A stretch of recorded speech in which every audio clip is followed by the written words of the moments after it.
అందరికీ నమస్కారం. జగన్మోహన్ రెడ్డి అప్పుడు తండ్రి శవాన్ని రాజకీయంగా వాడుకొని పార్టీని స్థాపించాడు. ఇప్పుడు శవాల మీదే తన రాజకీయ జీవితాన్ని నిలబెట్టుకోవాలనుకుంటున్నాడు. రాష్ట్ర ప్రజలు 11 సీట్లకు పరిమితం చేసి కనీసం నువ్వు ప్రతిపక్ష హోదాకు కూడా పనికిరావురా బాబు అని చెంపపెట్టు లాంటి సమాధానాన్ని ఇచ్చినా కూడా ఏ మాత్రం సిగ్గు రాలేదు జగన్మోహన్ రెడ్డికి. బెంగళూరు ప్యాలెస్లో రెస్ట్ తీసుకోవటం, రాష్ట్రంలో శవం కనిపించగానే పరిగెత్తుకుని వచ్చేసి శవ రాజకీయం చేయటం, వెళ్ళిపోవటం, రెస్ట్ తీసుకోవటం. ఇదే దిగజారుడు రాజకీయాల్లో మాస్టర్ డిగ్రీ సంపాదించాడు జగన్మోహన్ రెడ్డి. లింగమయ్య హత్య ఇది రాజకీయాలకు కానీ, కులాలకు కానీ, మతాలకు కానీ ఏ మాత్రం సంబంధం లేనటువంటి హత్య. ఇది వ్యక్తిగత కారణాల వల్ల జరిగినటువంటి హత్య. ఈరోజు ఈ హత్యను కూడా రాజకీయంగా వాడుకుని పబ్బం గడుపుకోవాలని చూస్తున్నాడు జగన్మోహన్ రెడ్డి. ఈరోజు నువ్వు ప్రతిపక్షంలోకి వచ్చేసరికి ప్రజాస్వామ్యం గుర్తొచ్చేసిందా? మరి నువ్వు అధికారంలో ఉన్నప్పుడు ప్రతిపక్ష నేతలపైన అక్రమ కేసులు పెట్టి, నిర్బంధించి, టార్చర్ పెట్టి 200 మంది టీడీపీ కార్యకర్తల్ని చంపేసినప్పుడు అప్పుడేమైపోయావు జగన్మోహన్ రెడ్డి నువ్వు? అప్పుడు నీకు ప్రజాస్వామ్యం గుర్తు రాలేదా? చంద్రయ్య లాంటి వాళ్ళని పేక కోసి చంపినప్పుడు కూడా నీకు ప్రజాస్వామ్యం గుర్తు రాలేదా? ఇప్పుడు ప్రతిపక్షంలోకి వచ్చేసరికి నీకు ప్రజాస్వామ్యం గుర్తొచ్చేసిందా? ఈ రోజు నువ్వు ప్రెస్ మీట్ పెట్టి నీతులు మాట్లాడుతుంటే దెయ్యాలు వేదాలు వల్లిస్తాయని రాష్ట్ర ప్రజలంతా కూడా చెప్పుకుంటున్నారు. ఈరోజు శవం కనిపించగానే బెంగళూరు నుంచి 6 కోట్లు ఖర్చు పెట్టి నువ్వు పరామర్శకు వచ్చేసావు. వచ్చిన వాడివి కనీసం బాధిత కుటుంబానికి 6 రూపాయలు కూడా ప్రకటించని నువ్వు ఇంకా సిగ్గు లేకుండా సిగ్గుమాలిన కబుర్లు చెప్తున్నావు. ఇంకా నువ్వు సిగ్గుపడాల్సిన విషయాలు చాలా ఉన్నాయి జగన్మోహన్ రెడ్డి. స్వయంగా కేంద్రమే నీ హయాములో మన రాష్ట్రం మరో బీహార్ అయిపోయిందని కేంద్రమే స్వయంగా ప్రకటించింది. ఇలాంటి విషయాలపైన కాస్త సిగ్గుపడు నువ్వు. ఏ మాత్రం ఇలాంటి విషయాలపైన సిగ్గుపడకుండా, సిగ్గు లేకుండా వచ్చేసి సిగ్గుమాలిన శవ రాజకీయాలు చేసేసి వెళ్ళిపోతున్నావు. నీ హయాంలో రాష్ట్రం ఎంత ఆర్థికంగా నష్టపోయిందో, ఎంత సామాజికంగా నష్టపోయిందో దేశం మొత్తం చూసింది, దేశం మొత్తం తెలుసు. ఈరోజు ప్రజలందరూ ఆ విషయం తెలుసుకున్నారు కాబట్టే నీకు ఇలాంటి తీర్పునిచ్చారు, ప్రతిపక్ష హోదా కూడా పనికిరావురా బాబు అని. అయినా కూడా ఇంకా నువ్వు ఇలాంటి అరాచకాలు, ఇలాంటి శవరాజకీయాలు మానుకోలేదు. ఇప్పటికైనా మారు, ఇలాంటి అరాచకాలని మానే. రాష్ట్ర ప్రజలు నమ్మకం నువ్వు మళ్ళీ పొందాలంటే మంచి పనులు చేయి, రాష్ట్రానికి ఉపయోగపడే మంచి పనులు చేసి రాష్ట్ర ప్రజల నమ్మకాన్ని పొందు.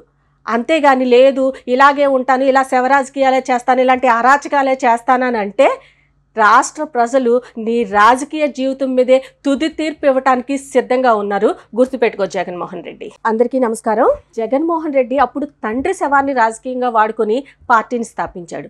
ఇప్పుడు శవాల మీదే తన రాజకీయ జీవితాన్ని నిలబెట్టుకోవాలనుకుంటున్నాడు. రాష్ట్ర ప్రజలు 11 సీట్లకు పరిమితం చేసి కనీసం నువ్వు ప్రతిపక్ష హోదాకు కూడా పనికిరావురా బాబు అని చెంపపెట్టు లాంటి సమాధానాన్ని ఇచ్చినా కూడా ఏ మాత్రం సిగ్గు రాలేదు జగన్మోహన్ రెడ్డికి. బెంగళూరు ప్యాలెస్లో రెస్ట్ తీసుకోవటం, రాష్ట్రంలో శవం కనిపించగానే పరిగెత్తుకుని వచ్చేసి శవ రాజకీయం చేయటం, వెళ్ళిపోవటం, రెస్ట్ తీసుకోవటం. ఇదే దిగజారుడు రాజకీయాల్లో మాస్టర్ డిగ్రీ సంపాదించాడు జగన్మోహన్ రెడ్డి. లింగమయ్య హత్య ఇది రాజకీయాలకు కానీ, కులాలకు కానీ, మతాలకు కానీ ఏ మాత్రం సంబంధం లేనటువంటి హత్య. ఇది వ్యక్తిగత కారణాల వల్ల జరిగినటువంటి హత్య. ఈరోజు ఈ హత్యను కూడా రాజకీయంగా వాడుకుని పబ్బం గడుపుకోవాలని చూస్తున్నాడు జగన్మోహన్ రెడ్డి. ఈరోజు నువ్వు ప్రతిపక్షంలోకి వచ్చేసరికి ప్రజాస్వామ్యం గుర్తొచ్చేసిందా? మరి నువ్వు అధికారంలో ఉన్నప్పుడు ప్రతిపక్ష నేతలపైన అక్రమ కేసులు పెట్టి, నిర్బంధించి, టార్చర్ పెట్టి 200 మంది టీడీపీ కార్యకర్తల్ని చంపేసినప్పుడు అప్పుడేమైపోయావు జగన్మోహన్ రెడ్డి నువ్వు? అప్పుడు నీకు ప్రజాస్వామ్యం గుర్తు రాలేదా?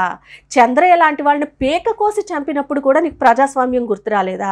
ఇప్పుడు ప్రతిపక్షంలోకి వచ్చేసరికి నీకు ప్రజాస్వామ్యం గుర్తొచ్చేసిందా? ఈ రోజు నువ్వు ప్రెస్ మీట్ పెట్టి నీతులు మాట్లాడుతుంటే దెయ్యాలు వేదాలు వల్లిస్తాయని రాష్ట్ర ప్రజలంతా కూడా చెప్పుకుంటున్నారు.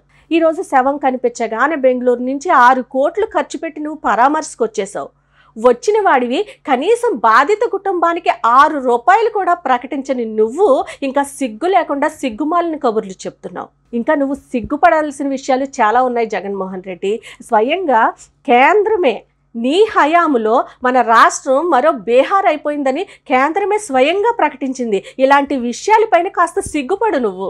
ఏ మాత్రం ఇలాంటి విషయాలపైన సిగ్గుపడకుండా, సిగ్గు లేకుండా వచ్చేసి సిగ్గుమాలిన శవ రాజకీయాలు చేసేసి వెళ్ళిపోతున్నావు. నీ హయాంలో రాష్ట్రం ఎంత ఆర్థికంగా నష్టపోయిందో, ఎంత సామాజికంగా నష్టపోయిందో దేశం మొత్తం చూసింది, దేశం మొత్తం తెలుసు.